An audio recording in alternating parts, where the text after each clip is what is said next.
¿Qué sopa con la construcción costera? Aquí en Panamá tenemos esta idea de que somos el Miami de Latinoamérica.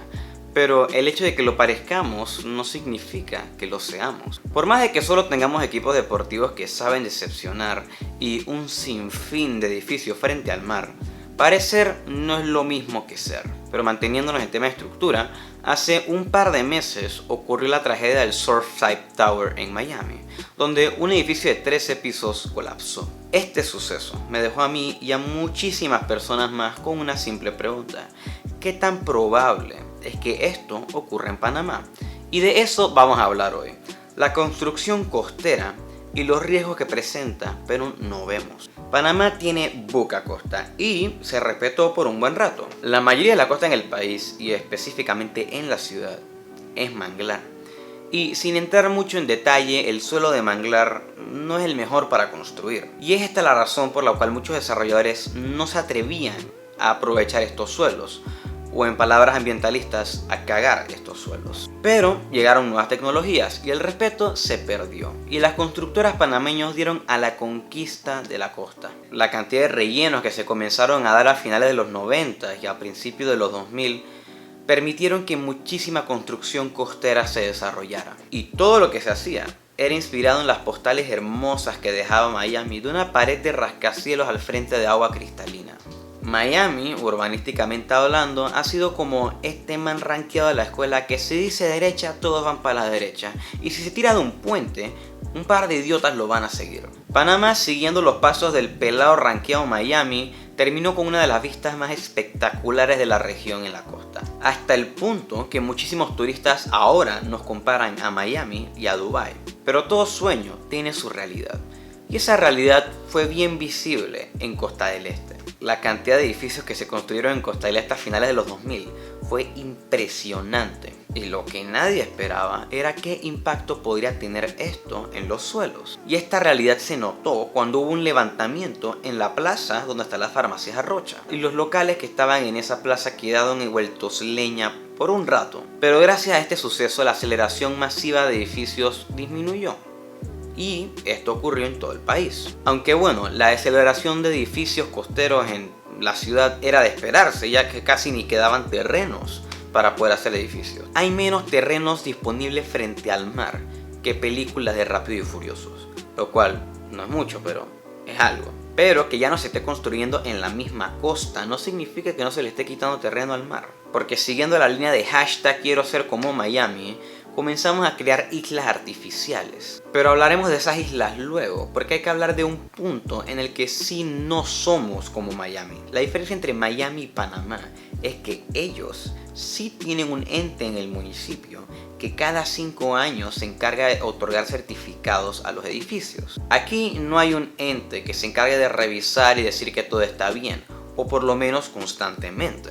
El único momento en el que se hacen estudios y análisis es cuando hay peligro, pero esto no debería ser así. Además de lo gubernamental y estatal, hay muchísimas constructoras que no se hacen responsables por sus obras. Y aquí entra el fenómeno de los consorcios que terminan la obra, desaparecen y le dejan todo en manos a la administración. Y muchísimas administraciones en Panamá hacen lo que pueden por el mantenimiento del edificio.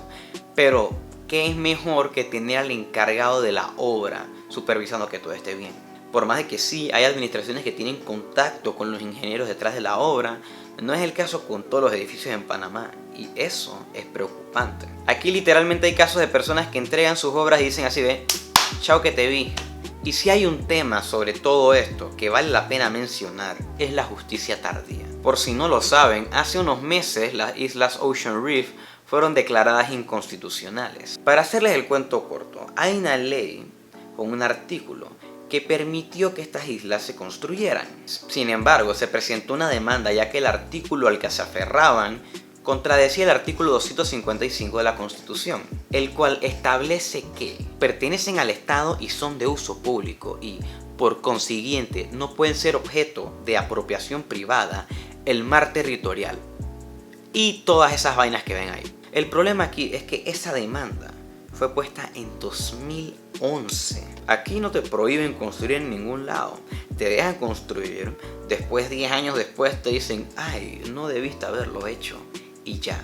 cero multas, cero repercusiones, pero lo único que no es cero son las vidas que quedan en riesgo por esta falta de profesionalismo. Y quiero terminar hablando de quiénes de verdad son los afectados de todo este tema, y son las personas que compran en buena fe en estos lugares. Sí, el tema de Ocean Reef se limitó a que no podía utilizarse el mar para poder hacer propiedades, pero hay muchísimos estudios y muchísimos análisis de impacto ambiental y de temas de riesgo que no se toman en consideración al hacer obras de este tipo. Y esto no solamente hablando de islas, aquí entra todo lo que es edificación costera. Aquí en Panamá le quitamos terreno al mar para poder sentirnos encima de él y poder tener este estilo de vida de vivir frente al mar. Y la verdad el asunto es que vivir frente al mar es algo que le interesa a muchísimos, ya que no podemos negar de que es un sinónimo de estatus. Pero el precio que podemos pagar por quitarle terreno al mar puede ser bien alto, especialmente cuando no se hacen los estudios ni los análisis correctos de qué se está haciendo. Todos sabemos que los niveles del mar aumentan cada año y que los oleajes son cada vez más impredecibles y más fuertes. Y estos dos factores y muchísimos más son factores que afectan a las edificaciones costeras. Y esperar a que ocurra una tragedia para luego hacer algo al respecto es de esas costumbres que tenemos que cambiar. Y ojo, punto importante, no estoy diciendo que vivir frente al mar es un pecado y que es lo peor que puedes hacer, en lo absoluto, porque hay edificaciones que se hacen sus estudios y sus análisis. Hay muchísimas edificaciones aquí en Panamá que se han construido sin entender el respeto que se le tiene que dar a la naturaleza y entender de que nosotros no estamos un paso arriba de la naturaleza y el mar. Edificaciones que ahora mismo están subestimando el poder del océano y que le quitan al mar sin creencia. Pero déjenme decirles que el mar siempre reclama lo suyo.